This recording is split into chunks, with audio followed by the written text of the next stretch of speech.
This is Kissing Frogs, a podcast about relationships and how they change us.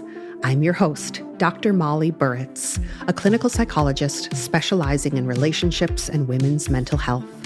With my guests, we'll share personal, heartfelt stories about love and loss, from the first spark to the messy middle and whatever comes next. So let's get into today's episode.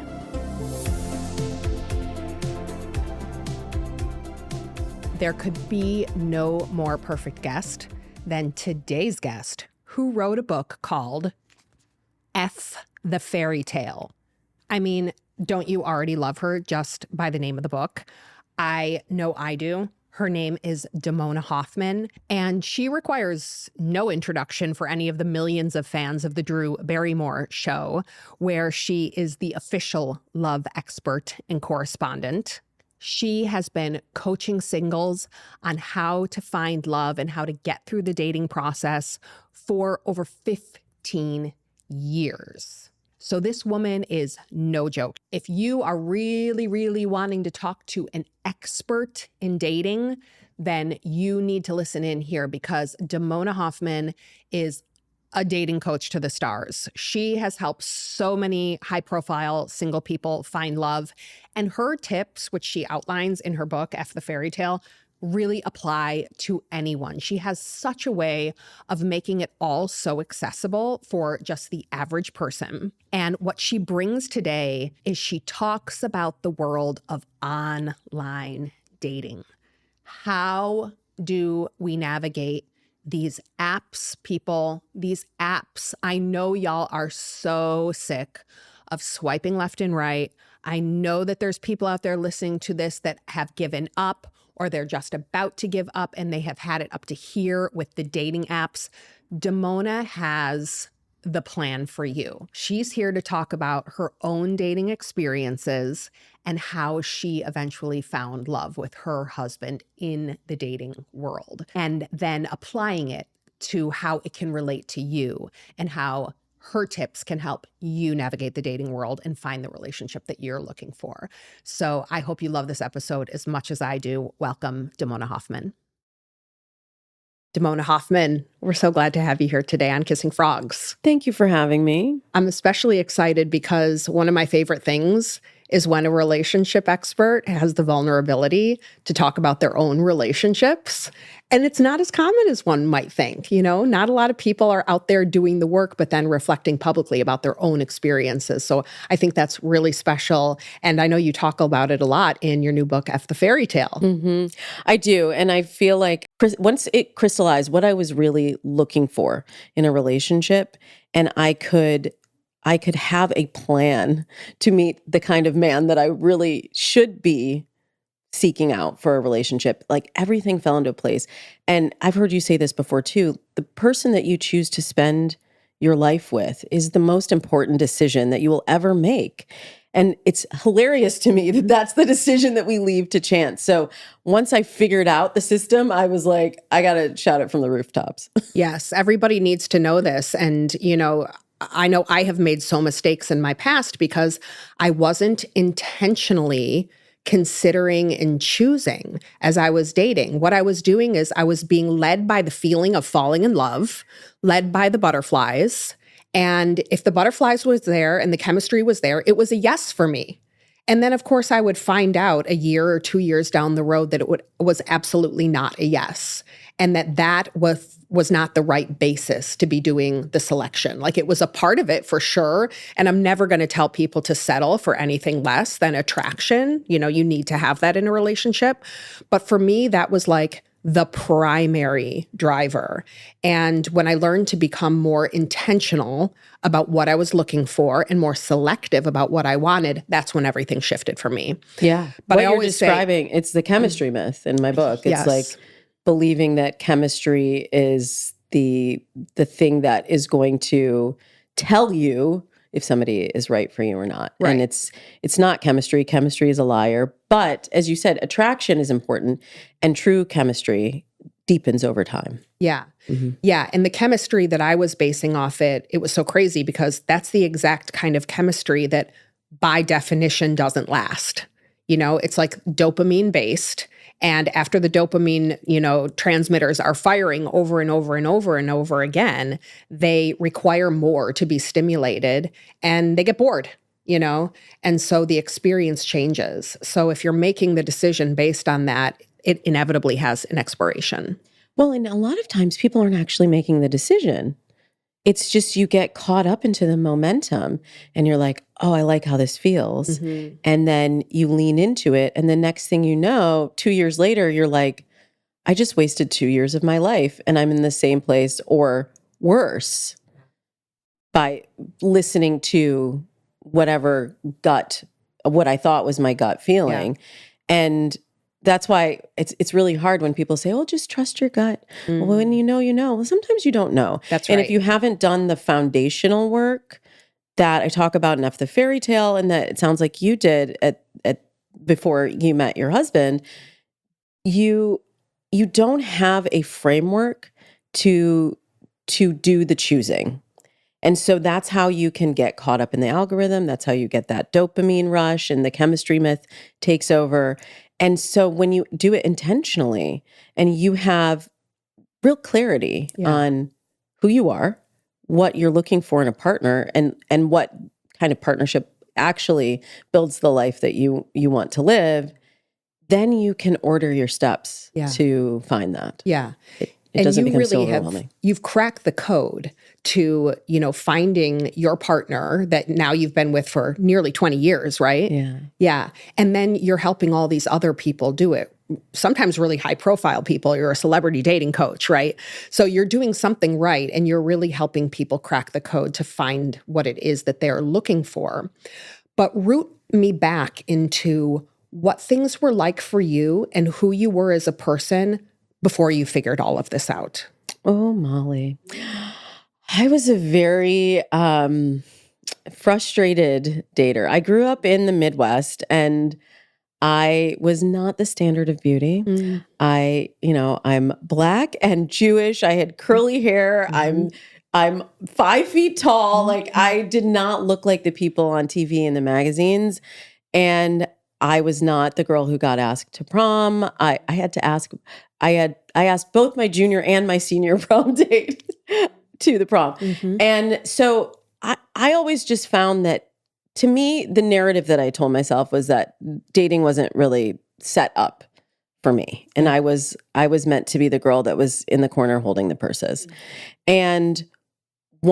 And then I moved to LA and I was working in TV casting. Mm. And then it became really complicated because I would get some attention from men, but they're actors and musicians, and who knows what they're really wanting from you. Mm-hmm. Yeah. But it was actually that work in casting that helped me figure out my dating plan, because I was teaching classes for actors at night in auditioning and marketing, because I found that there were these really talented actors that just didn't know what to do to get seen and didn't know what to do once they were in the room to win the job. Yeah. And so I would teach them about their headshots and how to direct the eye to what you wanted someone to see, and how what they wore signified the kind of role that the impression you would get from them and the kind of role you might bring them in for. Mm-hmm. And then I started online dating and I realized, a headshot is a dating profile photo. And we all know a first date is an audition. So once I realized that really dating is marketing. And there's a lot of rhetoric online right now about, we're not meant to be marketed and dating apps are bad because they make you market. Dating has always been marketing. I came up with this connection over 20 years ago. Yeah. And it was the tool of online dating that helped me realize that there was a path for me in dating.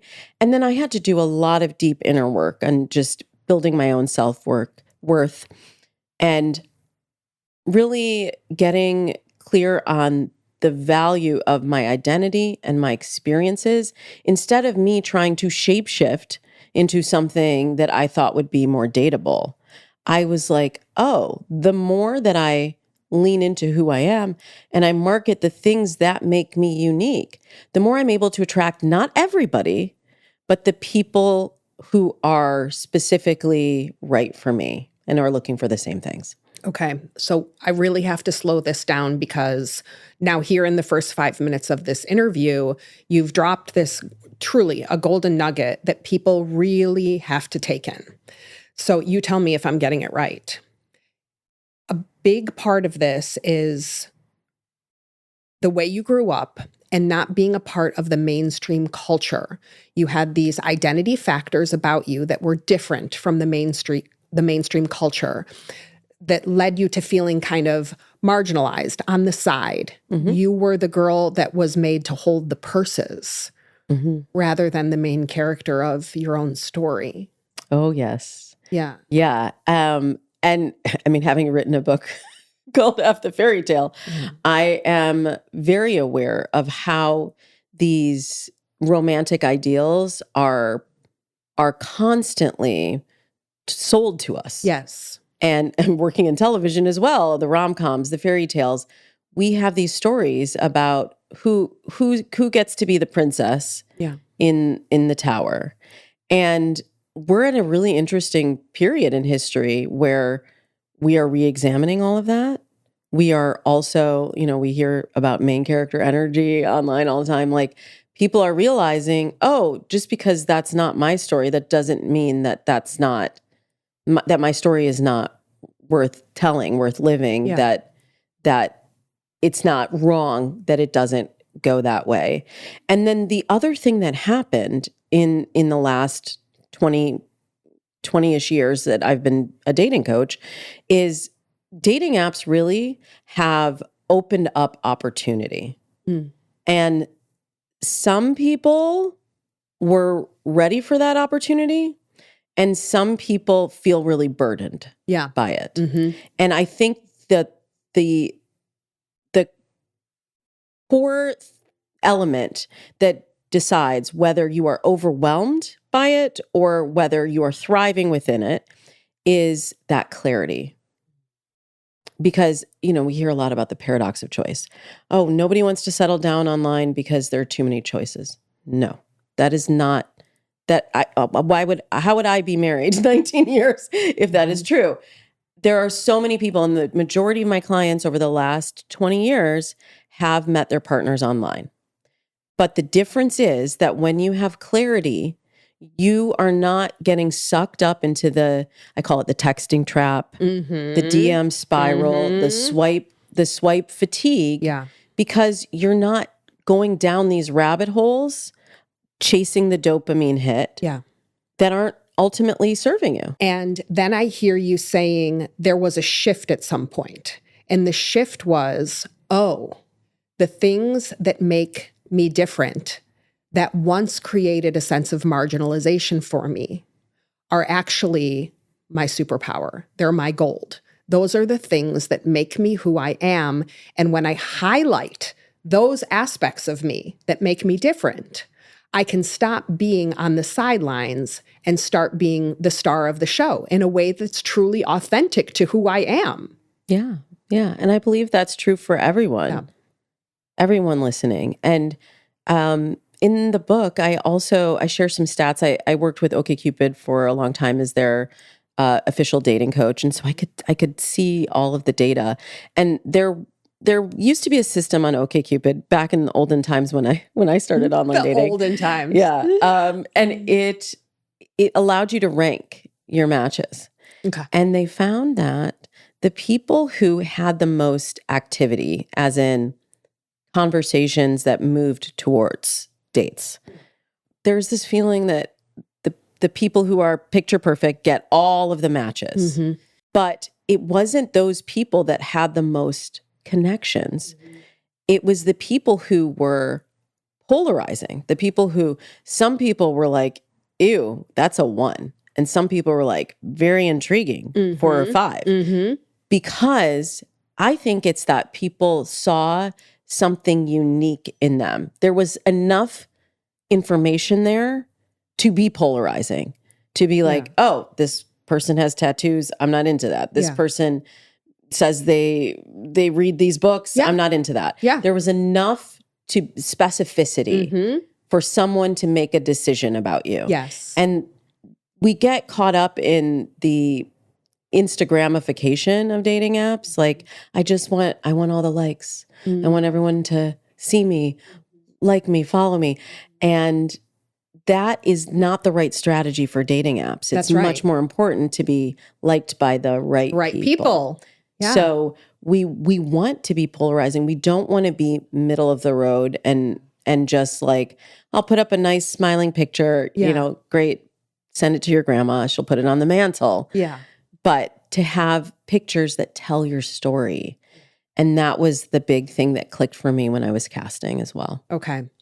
So can you give us a snapshot, for example, of like a way that you showed up on a date or an experience with another partner that really sort of exemplifies who you were before you had this inner transformation? And then I want to go and speak about your relationship with your husband. I just want people to get a sense of like what things were like when you were going about it the wrong way. Well, it always felt like I had this chasing energy. Okay. Like I had to pursue. I had to follow up. I had to get the next date on the books. Yeah. And the reality is that if someone wants to choose you, they will choose you. It will be effortless. Well, I don't know if it'll be effortless, but it'll be obvious, like you won't have to feel like, I don't know where this person is, what this person is thinking. I don't know where this is headed. I can't seem to get a date on the books with this person. Why are they not texting me? That whole spin You won't and be in churn. confusion. Yeah, you won't be in confusion. But I agree with you in the effortlessness of when the relationship is right. Like, I think one of the biggest myths, which is actually not one of the myths that I mentioned in the book, one of the biggest myths that I hear is relationships are work. And I'm like, that doesn't ring true to me, because they're not the kind of work that you punch a clock and you're like, oh, I gotta go to work. They're more the kind of work where you want to show up. Yeah. And like the work that you and I do, we're excited to be a part of the experience. And yes, relationships will be a mirror. They will illuminate where you need to grow. They will challenge you to be the best version of yourself. And they also, they won't always work. And I think sometimes people that are in the wrong relationships feel like, oh, I have to work at this because they haven't aligned a lot of the things that I do with my clients before they even start dating. They haven't figured out what are their goals, what are their values, what is this life that I'm building? And so then they end up in a relationship and then try to retrofit the goals and values on top of it. Yeah. Yeah. And I think in a long-term relationship, like you and I are both in, I know for me, there have definitely been periods of time where this challenge, this dynamic feels like work to overcome, but the difference is that the work is being done mutually. And I always tell people, if you are in a relationship and you feel like this is hard work and I'm the only one doing it, that's a problem. Definitely. That's a red flag.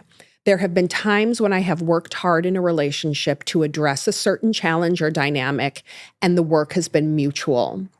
And there's an end point. The Gottmans, who are these really famous relationship researchers, they say that 69% of all problems in a relationship are unsolvable, right? It's not a matter of finding the solution. It's a matter of managing the problem. So I find that there have been times where I'm more in management mode. Oh, this is something that needs to be managed, but it's a two-person project. I'm not the manager sitting up at night in a dark office alone, all by myself, right? It's two people coming to the table and trying to work around it. And so when people say like, well, it feels like work, I'm struggling in my relationship, but relationships aren't supposed to be work. There is nuance here. It can be work, but the work needs to be mutual, and it can't be never ending slog. Yeah. Right? It's got to come to a place of relief at a certain point. We're meant for more than to just be in suffering our whole lives. Yeah. And I really see that in relationship, you and your partner have to have agreement that you're both on the same team. Mm-hmm. It's not you're working against each other. It's that you and I both want the same thing. We are together working on the problem. It's like you were saying, it's two people lifting the couch from both ends. Right, It's right. not one person Right. having to effort. And so, yes, relationships require you to show up, but I think sometimes when we put that work label on, then people normalize the kind of work in a relationship that isn't really healthy Yeah. and isn't solvable. Yeah. So you are, in this really privileged and lucky and blessed position now to be in this long-term relationship with your husband. Tell us how you met him.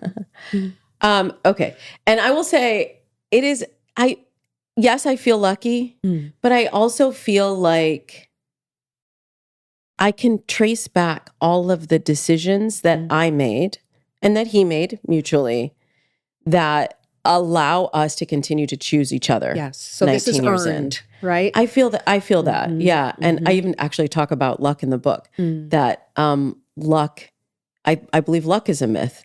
And, there's research around when you believe that you're a lucky person, really what it is that those people actually notice more. They pay attention to different details. And so it feels like luck because you're taking in your surroundings, you're taking in the people that you're speaking to, that you're in relationship with, and you're dynamically interacting with them, and that creates the outcomes that you want. And so then that gets to be luck. So dynamically, I entered into this relationship online. I had been on a lot of different dating sites at the time. We met when it was desktop. Like literally, can I tell you a story? Yeah. The most embarrassing element of my dating experience was when I decided to go on a dating site, which I was very against because I was in my 20s. I was like, online dating is not for like normal people. This is for weirdos and dudes in their mom's basement. And my boss at the time, who I thought was just like, she was like the queen bee, and she'd gone through a divorce, and she was like, Damona, you have to try this online dating thing. She was going out on 2-3 dates a night. She was stacking them back to back. And she was winning at dating. If there was a game to be played, she was winning it. She was winning it every day. And so I was like, well, I guess if she's doing it, I'll try it. And so I had kissed a lot of frogs. I had been out on a lot of dates. And I actually changed sites. And this guy landed in my inbox. This is before we had mutual match. This guy landed in my inbox, and I looked at his profile, and I was literally like, when can I meet you? And I had developed in all that time, some rules and best practices for myself. Okay, tell us. I just had rules like, don't have more than one drink. Okay. Because I knew that I was not going to be in my best decision-making place if I had more than one drink. Right. Always meet them there. Always confirm the date. Always, I would always speak to them on the phone before I went on the date. And I'm still very bullish about some sort of a screening step before the actual date, because I think we are in a huge epidemic of ghosting. And I think that's because people haven't really made themselves known beyond the screen. face on a screen, right? So I said to him, I need you to call me to make sure you're not a serial killer before the date. All of my rules went out the window, and I just like set the date. And so then he calls me and he's like, hi, it's Seth. And I was like, okay, all right. I talked for like 5 minutes. I was like, you sound fine. I'll see you on Monday. And I'm like, what did I think a serial killer was going to sound like? I don't know. But I get people's energy from their voice. And like now we also have FaceTime, which like Tinder just announced they're going to be doing video speed dating within the app. So it's interesting because I thought that video I thought that video dating was going to take off more post-pandemic, and it actually didn't. But I think there's a place for it. But I'll save that for later. In my story, we met face to face after that phone call, and I didn't know on that first date. I did have 2 drinks. Again, I broke all of my rules.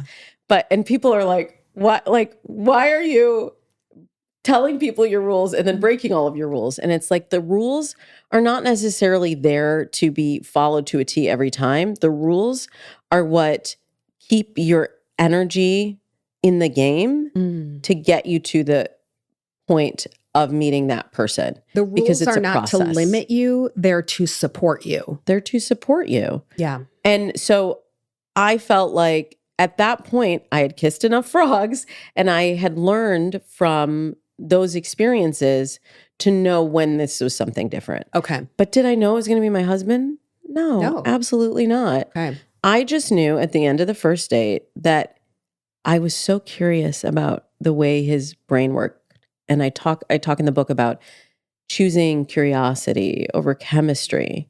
I was like, wow, I just want to spend more time understanding this person.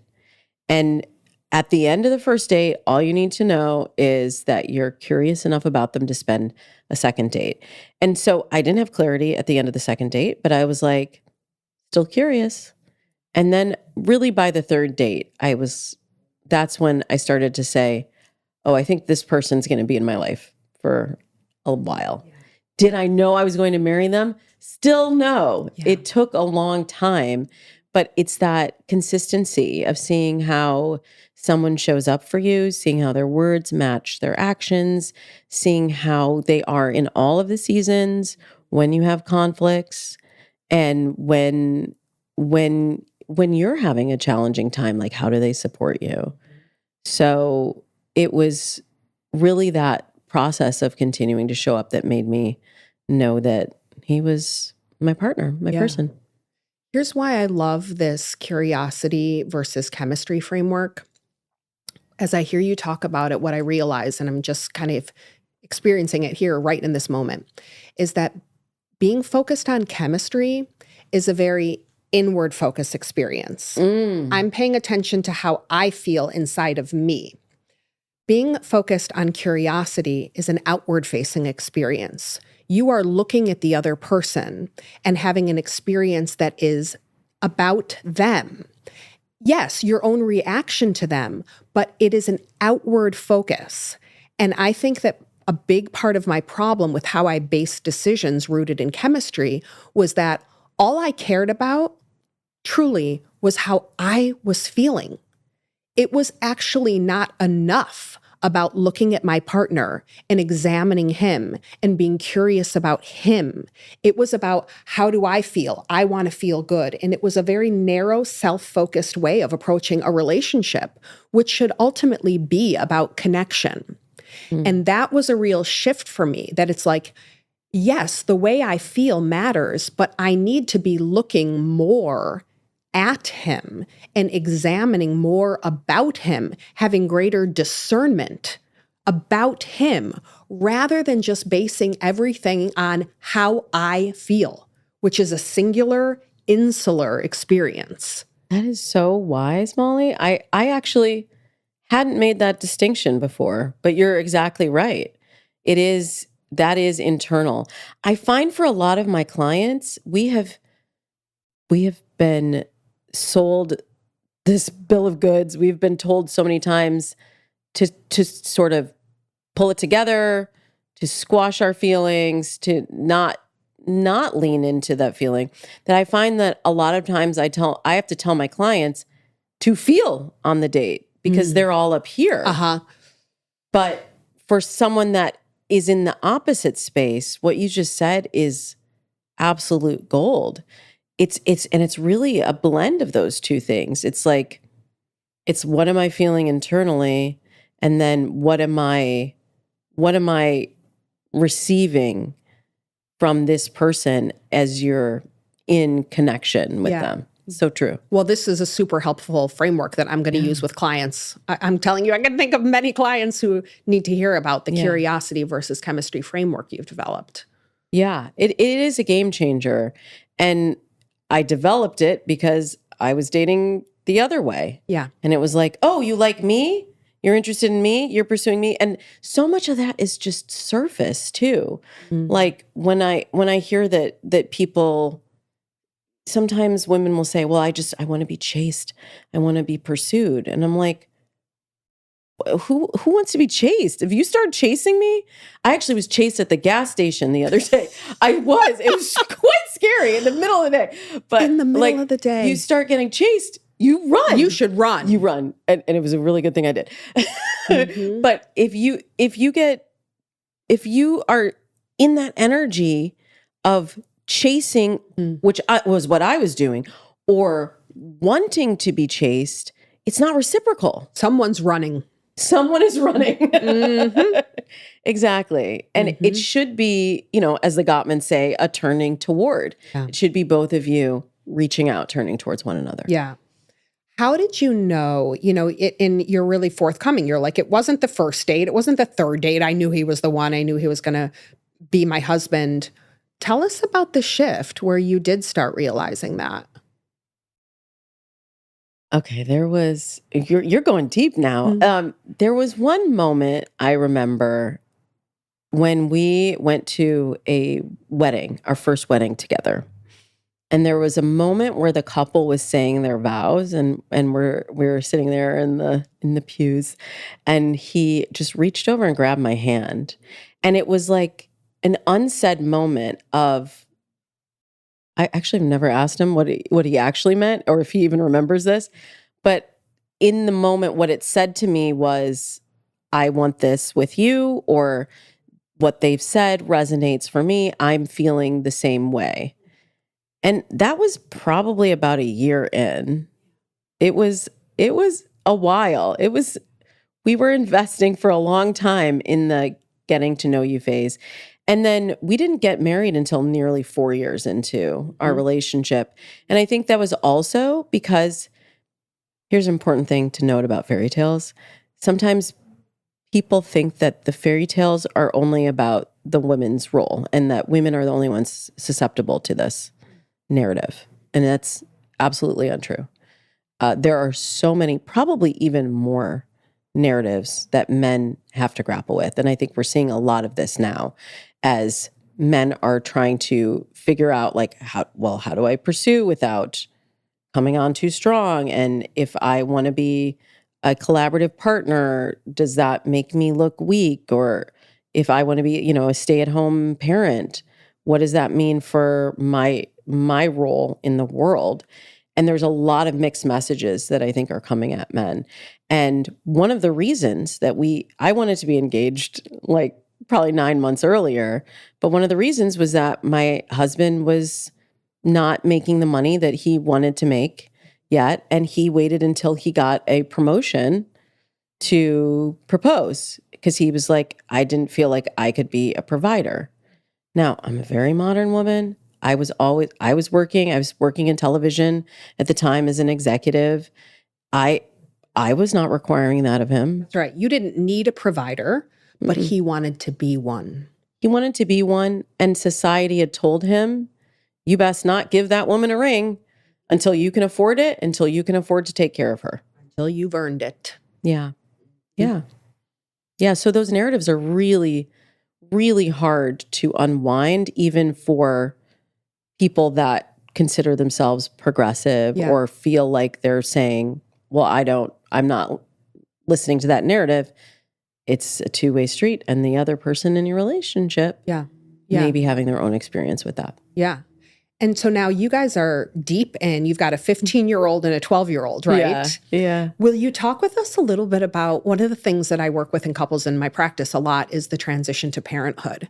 Oh. Will you tell us a little bit about how that was for you? Were there difficulties? If so, how did you manage them? Ooh. I'll talk a little bit about my transition, and then I'll talk about how it affected the relationship. Because personally, it was very hard for me because I had a major identity crisis.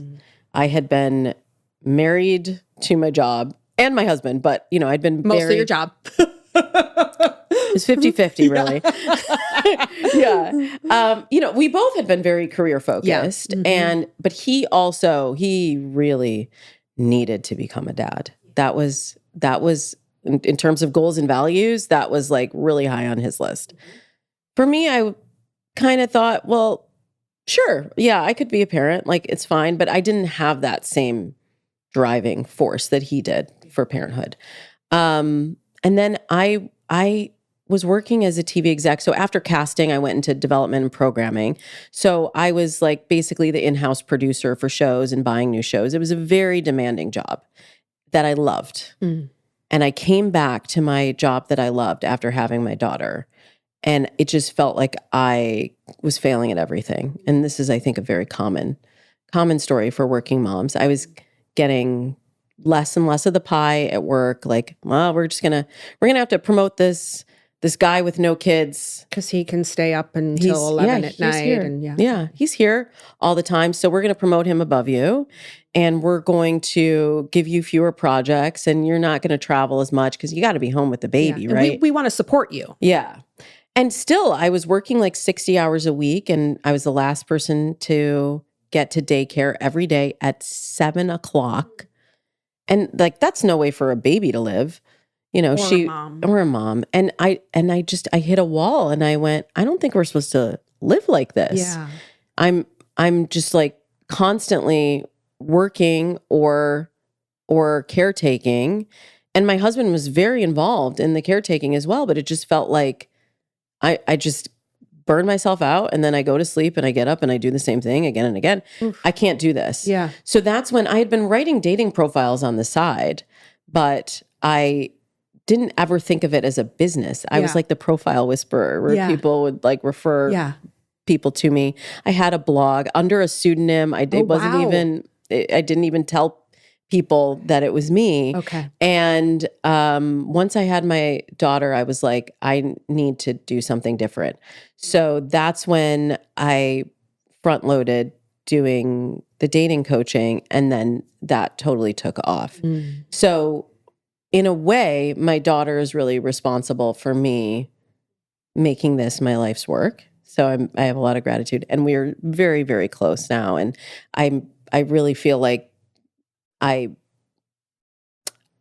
built my life around my family rather than making my family fit into the rest of my life, And in terms of our relationship, I think it really strengthened our relationship. I think I've seen parenthood go either way. And for me, probably because my husband was so focused on being a parent and being an equal partner and really being a father, that was a primary goal of his. He and I became an even more unified team when we had kids. Yeah. And we still are. And there's like constant conversations. I mean, as a parent, there's always decisions to be made. We're always talking about how to help our kids, support our kids as a unit. Yeah.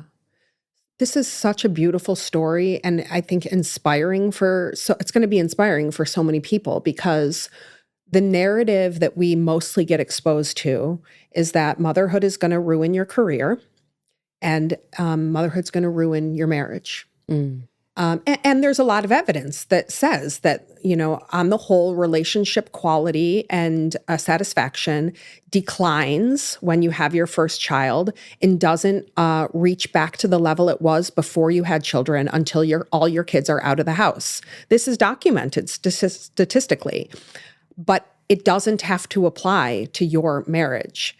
And statistics cannot be applied individually. And what you are saying is, motherhood brought me to a place where I had to reconsider how I was engaging with my work and the world. And I made a different choice that was more aligned with my values and how they had shifted as a result of becoming a mother. And the second part I hear is that you took a bet on yourself.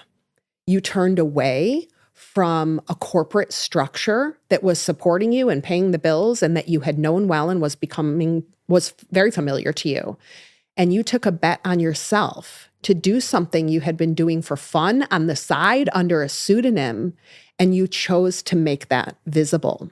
And that motherhood, in fact, catalyzed growth and development within you so that, yes, you did have to turn away from something. Yes, something did dissolve, but it was in the service of something that sounds like, if your success is any indication now, really your purpose and how you most have been seen in the world. I mean, for somebody who experienced life on the sidelines, now you are such a visible person really living your purpose. And in concert with that, your relationship also grew around it.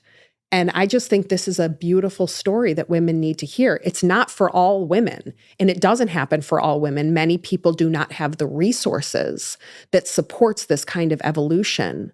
But the two things that I'm hearing that I think everyone can pay attention to, irrespective of your resources, is you listened to your intuition and turned toward what felt aligned for you.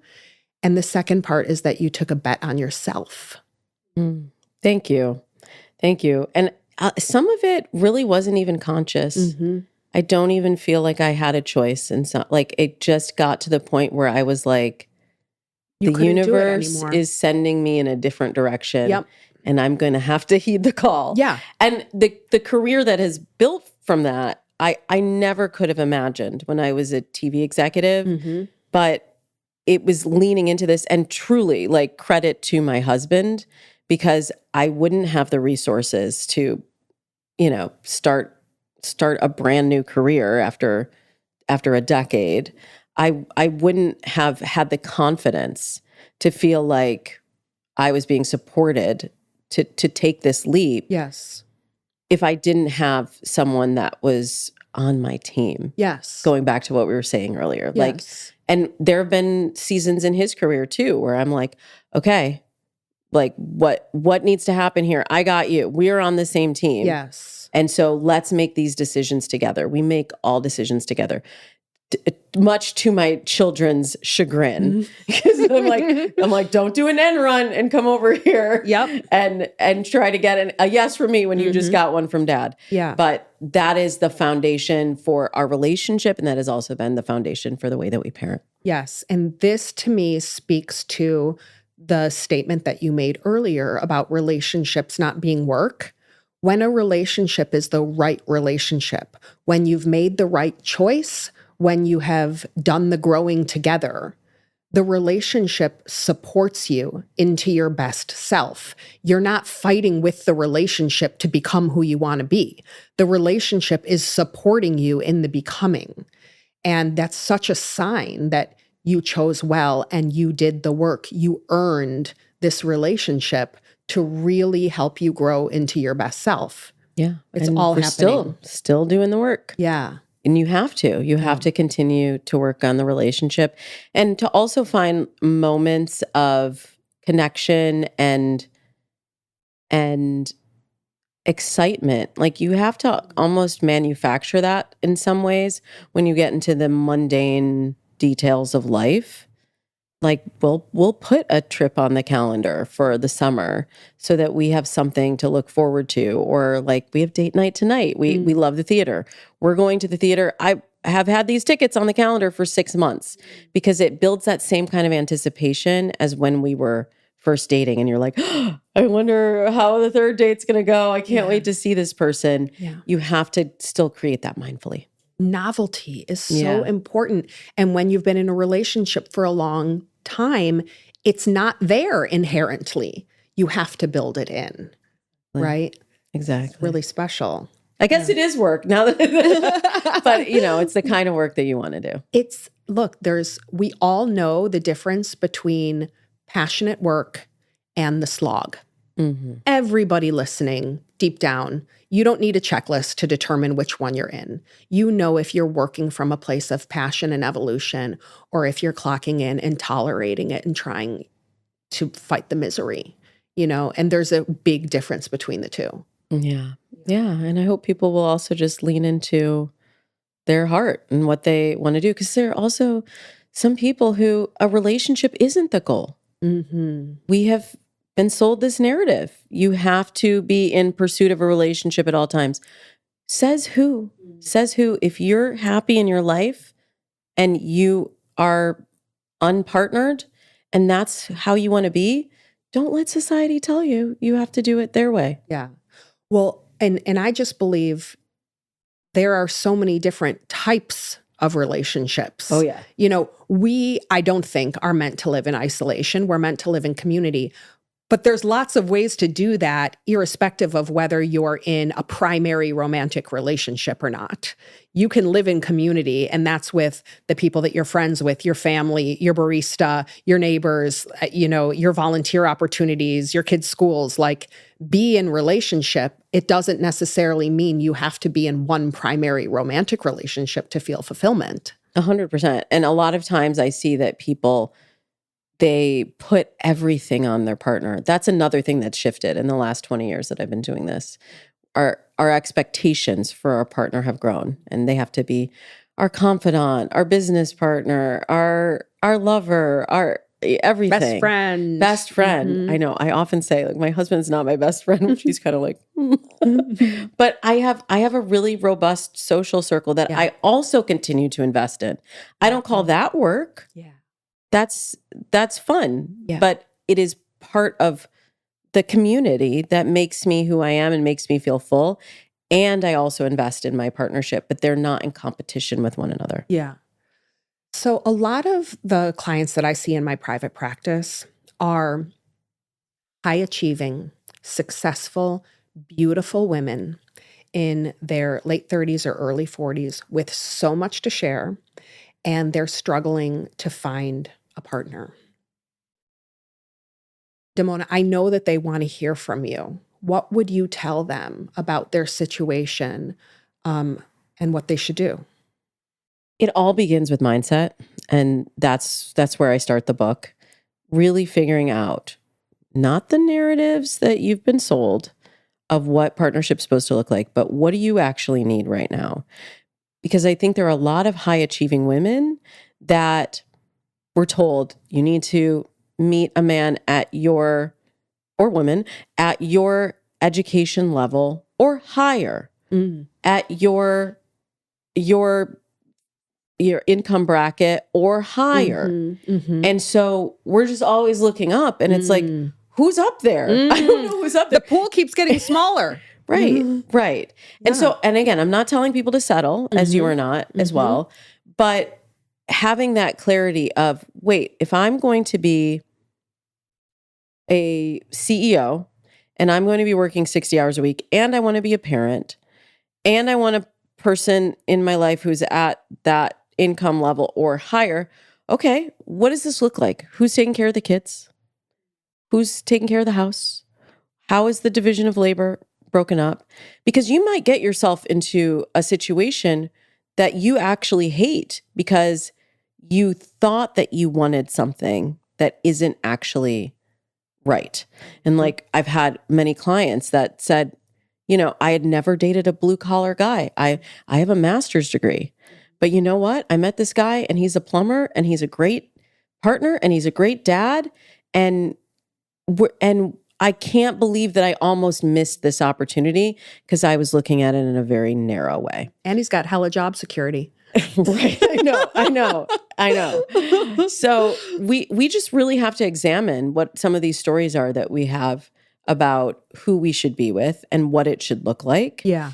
And then we have to put a framework around it. So if you're successful in your job and you got there by doing something, it didn't happen by chance. It wasn't the fairy tale myth in your work. You made choices, you made plans, you networked, you put yourself out there.